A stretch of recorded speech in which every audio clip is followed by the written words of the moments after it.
Hey everybody, my name is Josh, and I'm here with Weird Golf to talk about Moab Golf Course, one of the coolest places I've ever gotten to play golf. And I had the joy to do it with my brother-in-law, Michael Whitman. Mike, how you doing today? Doing good, man. Excited to talk some Moab. Yeah, man, this was a really cool trip, and it's been a little time, truthfully, since we've done it. It's been, almost about a year coming up on it, and I've been wanting to wrap with you for a while and just kind of talk about it, get some thoughts. I got some, thought starters, some photos we'll toss up. Um, but I really, I think about this and I think back to this round and just like what a beautiful, unique experience this was to be able to play a course like this. It was crazy. I So mean, special.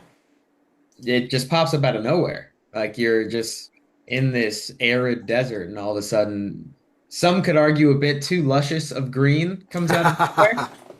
But it was really cool. It was like I don't know, it's like our own world out there. Yeah, man, it was really special. I think that like, one, just like the place is super special. And then on top of that, like you've got this super cool golf course that legitimately should not exist in this area. Like there's not Crazy. there's no natural. I mean, there's some natural grass, but like a golf course probably shouldn't exist here. It should not be that green. I'll tell you that. There's No, a world where that green is natural to that area, but we take it for the gifts that it gave us. 100%. And like so we were there with family, kind of, doing the whole Moab thing, going on hikes, checking out restaurants. Like the city was really cool and kind of surprised me. I didn't really know what to expect. But the vibes were very cool in a lot of the places that we stopped by. It gave a very Palm Springs-esque vibe downtown in the sense of like kind of this cute little town in the middle of nowhere in the desert. Maybe not the middle of nowhere, but you basically have to build up anything you want to have there because there was nothing there to begin with. And it was very cute, some cool bars, some good food. And then this little journey we went on, turning our family trip into a golf trip, Yeah, which man. try to do every time as much as we can. Yeah, our wives, fiancés, girlfriends in the family crew joke with us that we just try to turn every trip into a golf trip, and Not wrong. yeah, what are you gonna do? I think they're kind of right. It is what it is. Yeah, but yeah, so this course I think is super unique. There's a lot of a history around it. It's been around for a couple years now, and as you look at it, like I just feel like it's one of those things that shouldn't exist, shouldn't be there, and it does, and because of that, it's special in its own right. Like that is what makes it special. Um, but I also think that like there were all these kind of secrets. Like there was elevation change. There was a couple shots that like, were really special, kind of into a canyon or overlooking something. And so I felt like again and again I was kind of surprised by the course itself. Yeah, I wasn't expecting much to be totally honest. Just it's the middle of the desert. What can you really do to make a course like that super interesting? But yeah, I mean I remember there was a par three we hit into like this like semicircle crater, and that was all you could see behind it. And it Yeah, was man. wasn't like an island green, but it was I think it might have This been one, right right? here, yeah. Yeah. Where there's true desert elements in between the tee box and the hole. And it's cool. It's literally just like playing on Mars. I think that's the easiest way to put it. Like it's just you don't feel like you're on this Earth. Yeah, I mean that whole area is special in that way. Like you don't feel like you're on this earth, and to a certain extent, like you're not. Like it's a most like otherworldly, and like this is where aliens go, and like all these other like things um, that really kind of resonate, in a weird way. But let's kind of talk a little bit about like, kind of first impressions, kind of walking up, I think the first thing that we did in the morning was we went up to that lookout and kind of took these photos. And that was, I believe, first thing. Is that right?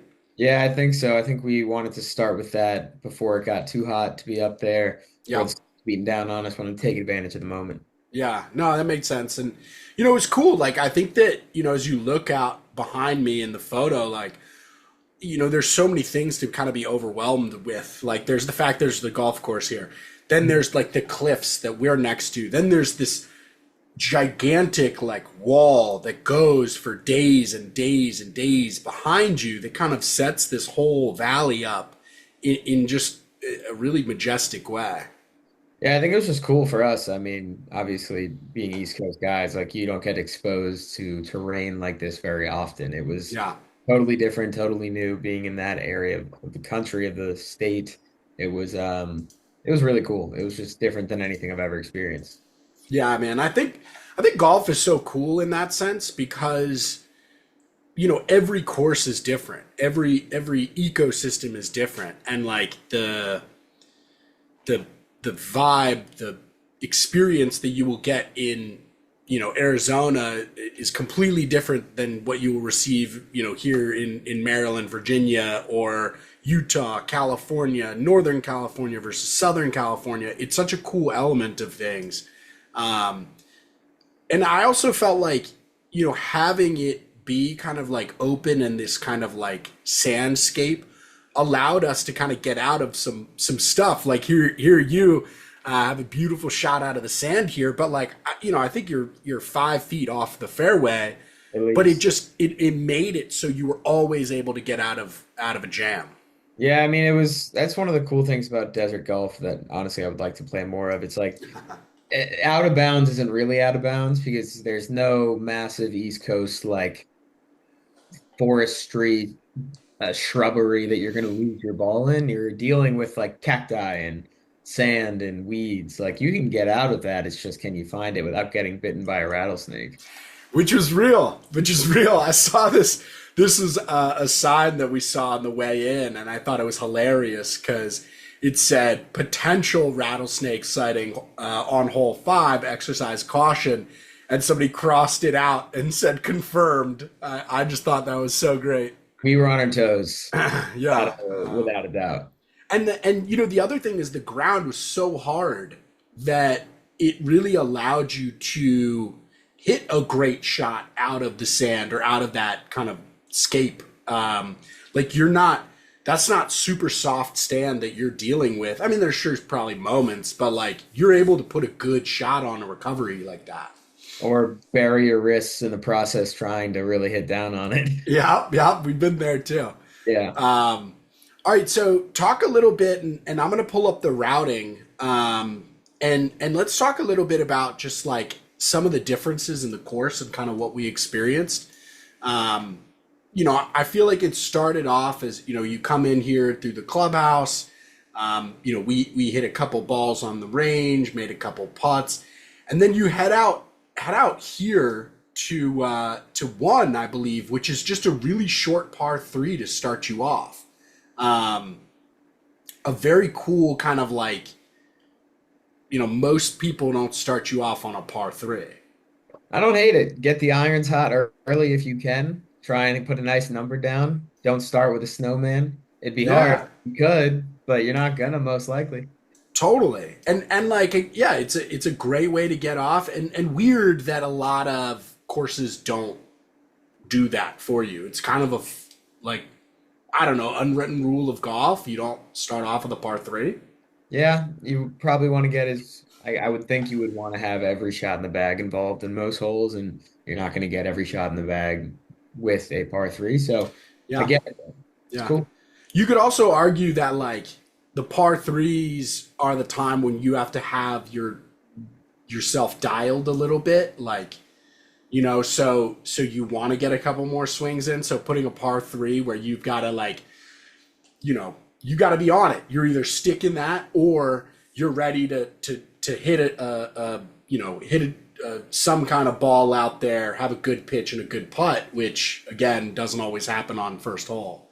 No. Um, so kind of cool. So but generally flat through these first couple ones. Yeah, Hole it wasn't much of one, these. Yeah.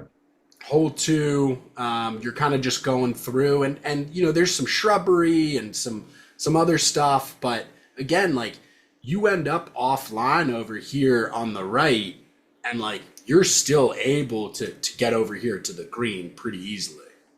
If you can find it, no doubt. Yeah, if you can find it. And I feel like we did most of the time. I don't really remember running around for balls or feeling like we lost that many. Um, Not but bad. then we come around to another little short par three over water, which has got to be this place's little reservoir, I assume.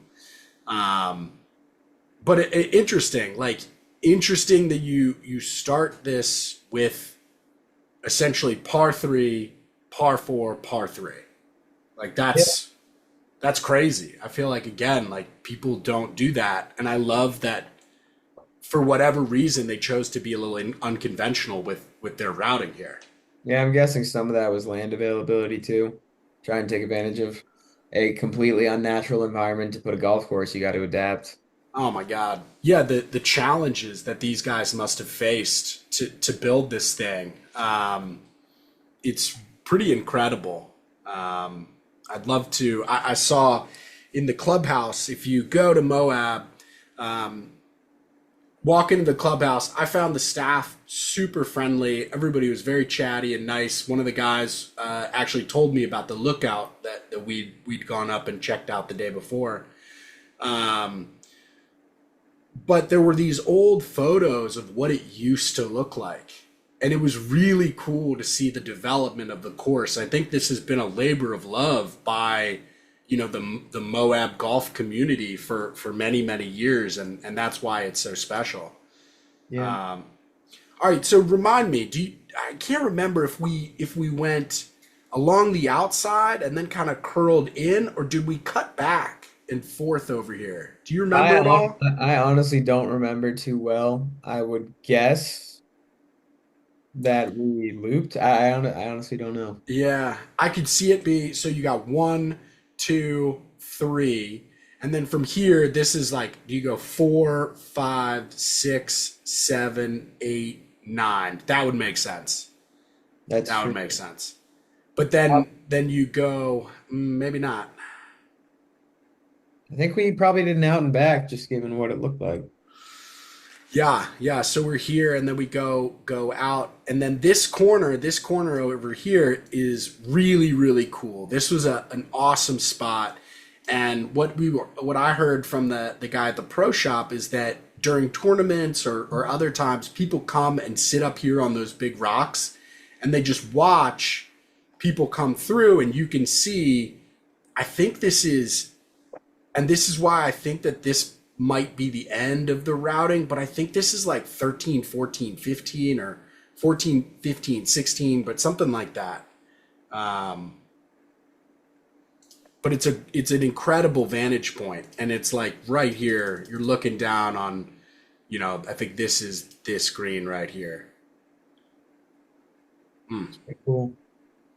Yeah, man. Yeah. So as we were playing, one of the things that really kind of struck me was the elevation, and I think that like you could kind of see it. There's maybe not. I was gonna say, could you actually see some of the elevation? But I remember a couple times like it went from very flat to we had a couple tee shots where we were shooting down 20, 30 yards. Like, where did this elevation come from? I mean, I feel like just with the unnatural like rock valley bed that you're dealing with, you don't really have the luxury of choosing all these layouts. So if you need to have an elevated tee box to get down to Incredible. the fairway, you got to do it. I felt like that was one of the cool things too, is the use of the land. Like you were saying, like, or sorry, like I was saying, like the routing. Why did they do this? Why did they put this here? I'm sure the land kind of told them, like there's only so many places that have elevation. So you're looking at it and you're like, how can I do something with this? Um, Take what you got. such an interesting experience because it just like, again, I felt like I was surprised repeatedly by this course. The fact that it was there, the elevation, the routing, the other things, and like I just felt super engaged. I remember, we were playing okay. Like we were, shanking a couple, putting a couple out there.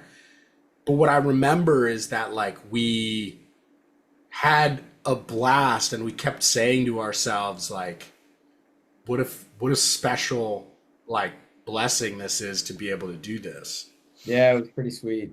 Definitely a cool bucket list item to be able to play some desert golf, especially there. It was a trip I will definitely always remember. Yeah, man. Yeah, I agree. All right, so as to me, like this is bucket list. This is like you got to go play it. There's a couple courses on my list. There's this one Furnace Creek I want to play. Furnace Creek. It's in Death Valley. Um, and this reminds me of that. Like it reminds me of that kind of like, why is this thing here? Um, I don't know, man. Like I think that like golf doesn't get much better than that. Like this is so special to be able to have something like this and be able to experience it and you know get that time to be outside and really dive into like this other world. Yeah, I'm sure a lot of folks who live there would probably say something similar about some of the cool courses that we have around here. But for us, it was it was cool, man. It's really feels like you're transported to a whole nother world, especially, not having traversed that area very much. It was unique for us. It was sweet. Yeah, agreed. All right, so I'm going to bring up my critique, and I've complained to you about this, but after playing this course and seeing the land and experiencing and understanding, conservation and water and things like that, like I look at it and I think there's way too much green. I think that like some of this can be reduced, and I'm looking at some of these long fairways. Like take this one. Like if you're dinking it out here, like it should be in the sand. Like you don't need grass over here. Um, I don't know. Like I think that the reality is like if you have the ability to do it and you want to, good for you. But there's a part of me that's like, dude, water's such a precious commodity, and like I love golf, but like it's not the most eco-friendly activity, and I wonder if a course like this could benefit from not being as traditional with wanting full grass fairways. It's an interesting thought. Play me devil's advocate. Talk to me. I don't. I mean, it's hard for me to give an informed opinion when I don't fully understand the logistics it takes to maintain this. Of course. Of Maybe course. maybe there's more to it than we know. Obviously, did you need all of these full length fairways? Did you need them? No. I mean, nobody needs them, but if it maybe it's easier to grow the grass in one singular patch. Who am I to say? Who am I? 100%. That makes sense. Yeah. That makes sense, and you can see like there's clearly spots that are more lush than others. I think they got their hero images and focus. I think they focus really well on these ones over here because those are in a lot of the photos. But They have a selling point, no doubt. you got to do it. But no, I just think it's an interesting thing, and I think that like with golf, we have to talk about some of those things, and I think that like if you look at the future of golf and the future of golf specifically in like Arizona, Utah, some of those places, I think water and conservation and some of those things like have to be part of the discussion. And if you're shying away from it, like you're not doing it justice. And I'm not saying they're doing anything wrong or should be doing anything. Like you said, like we don't know what they're doing. But part of me wonders, like, what would this course look like if there was a little bit more sand? And is that a bad thing? Would it be a little bit more like Pinehurst and how it's got those rough kind of natural, areas that creep in, or some of those other more famous courses where you have that kind of stuff? I don't know. I don't know. It's fair. It's a fair question to ask. I think you're asking the right questions. So hopefully, that gets to a good spot. Yeah, hopefully somebody smarter than me is on that problem. But yeah, Yeah. Mike, this is great, man. All I wanted to do is was dive in here and kind of like talk and reminisce a little. I really had such a unique and special time here. It's nice to kind of like relive the round even for a couple moments. Any final thoughts on the way out? Like, what is this course bring up for you? What does this make you feel? What does this make you want to do? I don't know. It was cool to relive it. It's I think celebrating the cool moments in your life, there's always time for that. And if, you should always remember the cool moments that you've had and experienced. So this one was cool, man. It was cool to think back through, see these pictures again. It was something special and it's nice to appreciate looking back. So it's fun to walk back through memory lane. Yeah, man, I agree. I mean, like, come on, look at this tee shot. Like, it's such a beautiful place, and like, they could literally put anything in this corner, and it's gonna be beautiful, and they just happen to put a golf course, and that's amazing. And Um, I'm sure I dropped that one short right onto the road. Did not hit the green, but God, was it a gorgeous look. Dude, I think I was long on this, and it's so funny because I don't remember us playing particularly well, but it's also not really what I remember about the round at all. Like, Oh my I golf is remember us hitting shots. I remember us having some great escapes and recoveries. I couldn't tell you. I don't even think we kept score. But yeah, I mean, you don't really need to at a place like this. no, no, it's not about the golf as much as it is the experience for sure. Yeah, man. Well, dude, thanks so much for hopping on with me. I think it's nice to just relive these moments. I got to get you and Scotty and Stevie on to talk canyons here in a little bit. We got another one of these that we got to do, and that one was such a cool course too. I would say the complete opposite of what we just played. That course kicked my ass. All of us. Yeah. Yeah. But yeah, man, we got that one on the agenda. But yeah, thank you for hopping on with me. There's going to be more of these. I'm trying to go to as many unique golf courses as I can. Take photos, talk about them, and just really try to promote how cool it is that these courses exist and the people who care for them. And I think that this is truly a work of art and a labor of love. And I'm happy to give them some flowers here tonight. So thanks so much for hopping on with me. I'm Josh from Weird Golf. I'm with my buddy Mike, and we'll see you guys next time. Thanks for having me.